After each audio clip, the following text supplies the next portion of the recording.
महाराष्ट्र राज्याच्या मंत्रिमंडळात रवींद्र चव्हाण यांची राज्यमंत्रीपदी निवड झाल्याबद्दल कल्याण डोंबिवलीतील सर्व राजकीय आणि सामाजिक संघटनेतर्फे रविवारी सावित्रीबाई फुले कला मंदिरात भव्य जाहीर नागरिक सत्कार समारंभाचे आयोजन करण्यात आले होते। यावेळी काँग्रेस, राष्ट्रवादी, भाजप आणि शिवसेना या विविध पक्षाच्या पदाधिकाऱ्यांनी आपल्या भाषणात एकमेकांना कोपरखळा मारल्याने कार्यक्रमाची रंगत आणखीन वाढली। 27 गावांची स्वतंत्र नगरपालिका होणारच असे सांगत रवींद्र चव्हाण यांच्यावर आमचा पूर्ण विश्वास असल्याचे संघर्ष समितीचे अध्यक्ष गुलाब वजे यांनी सांगितले। तर मित्र पक्षाने याबाबत भाजपला साथ द्यावी असा टोलाही त्यांनी शिवसेनेला लगावला। यावर आमच्या मैत्रीत तुम्ही कोणतेही विघ्न आणू नका, आमची युती राहील असा टोला शिवसेनेचे महापौर राजेंद्र देवळेकर यांनी संघर्ष समितीला लगावला। मंत्रिपदासाठी कुठल्याही पक्षात मोठ्या प्रमाणात रस्सीखेच असते। कुठल्या पक्षात एखाद्याला मंत्रिपद मिळाले की त्यांचा सत्कार पक्षात केला जात नाही, मात्र डोंबिवली याला अपवाद आहे। भाजपचे आमदार आणि आता राज्यमंत्री रवींद्र चव्हाण यांना राज्याचे मंत्रिपद मिळाल्याने त्यांचा सर्व पक्षीय नागरिक सत्कार केला आहे। अशा प्रकारच्या सत्काराची ही पहिलीच वेळ आहे। माझ्या यशाच्या मागे कार्यकर्ते आणि संघ परिवार आणि तमाम डोंबिवलीकर असल्याचे त्यांनी सांगितले।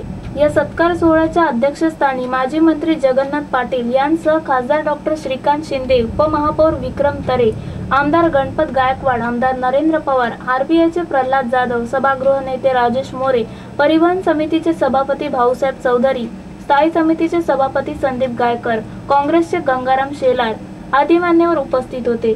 Bureau report, India TV news. आपल्या डोंबिवली कल्याणला शोभेशी अशी आजची घटना आहे। त्यामुळे सर्व जे आयोजकांचा आणि तुम्हा सर्वांचा सर्वात प्रथम मी अभिनंदन करतो, कौतुक करतो की खूप चांगली गोष्ट आहे। मित्र, आता मी रवी चव्हाण कुठला ड्रेस घालतात, ते काय करतात याच्यावर बोलणार नाही, फक्त त्यांनी पुढे काय करायचं याच्यावर बोलतो। कारण सर्वांनी त्यांच्या ड्रेसला बघून मत दिली नाही तर त्यांच्या कार्याकडे बघून मतदान केलेलं आहे। आणि समारंभामध्ये येणार, आपल्या समारंभाची शोभा वाढवणार, कुठल्या तरी एखाद्या माणसाला मदत करणार, एवढंच काम आहे का तुमचं? त्यांनी करायचं आहे का? नाही। आता खरं त्यांना त्यांच्याकडनं रेटून काम करून घ्यायचं आहे। तर आपल्या डोंबिवलीतल्या आणि कल्याणच्या सुशिक्षित नागरिकांनी तुम्ही आज आपल्या कल्याण डोंबिवलीच्या अनेक समस्या आहेत आणि काही समस्या दूर होण्याच्या मार्गावर आहेत, परंतु रेटा कोणीतरी लावला पाहिजे। आज आपले 2 खासदार आहेत त्या ठिकाणी, अतिशय चांगलं काम करतायत, आमदार चांगलं काम करतायत आणि या पालकमंत्री सुद्धा आपल्या डोंबिवलीला लाभलेत। एकनाथ शिंदे ते सुद्धा राज्यमंत्री आहेत आणि रवी चव्हाण आपले मंत्री झालेले आहेत। त्यांच्याकडे खातं कुठलेही असो, परंतु कुठल्या खात्याच्या निधीची गरज लागेल त्या सर्वांनी मिळून आपल्या कल्याण डोंबिवलीसाठी त्यांना आणायचे आहे। कारण 20 वर्ष नगरपालिकेमध्ये नगरसेवक असल्यामुळे या डोंबिवलीच्या कल्याणच्या समस्यांची मला खरोखर चांगली जाण आहे, जे महानगरपालिकेच्या माध्यमातून आम्ही नाही करू शकत। परंतु आज तुम्ही सत्तेत आहात आणि हे तुम्हाला काम करायचं आहे नव्हे, करावंच लागेल तुम्हाला। कारण मांडोली रस्ता बरीच वर्ष नुसतं ऐकत होतो, परत पूर्ण बदलापूर, भिवंडी, कल्याण, ठाणे, पनवेल हे सगळी शहरं एकमेकाला जोडली जाणार आहेत या रिंग रोडमुळे।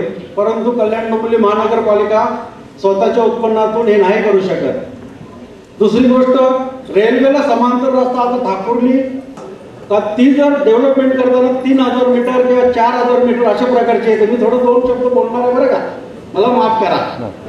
तर ती योजना या पूर्वीची ज्या ठिकाणी नगरपालिका होती नंतर महानगरपालिका झाली, जो 2 नंबर सेक्टर आहे आपला, त्या ठिकाणी क्लस्टर योजना चांगल्या प्रकारे राबवताना जर महानगरपालिकेने त्याच्यात नीट लक्ष घातलं तर आजच्या दाटीवाटीने असलेल्या इमारतीमध्ये चांगले हायराईज टावर होतील, तिथे ग्रीनरी होईल, स्विमिंग टँक होतील, जिम होतील, क्लब हाऊसेस होतील, रस्ते मोठे करता येतील। आणि आता जो 2-4 वर्षापूर्वी आपल्या डोंबिवलीमध्ये मी महासभेत सुद्धा भाषण केलेलं आहे, तर ती समस्या सुटून जाईल आणि अतिशय सुंदर आणि देखणी आपल्याला डोंबिवली बघायला मिळेल आणि ती आपल्याला करायचे चव्हाण साहेब जरा इकडे लक्ष द्या, डोंबिवलीचा प्रश्न आहे. तर ही डोंबिवली आपल्याला अशी बघायची आहे. त्याचप्रमाणे आपणाला सर्वांना तुम्ही मतदान देऊन गप्प बसू नका, तर त्यांच्याकडनं कामं करून घ्यायच्या. सुशिक्षित आहात आणि मला माहिती आहे तुम्ही जर मनात आणलं देणार ती घास सुद्धा खाऊ देणार नाही काम झाल्याशिवाय.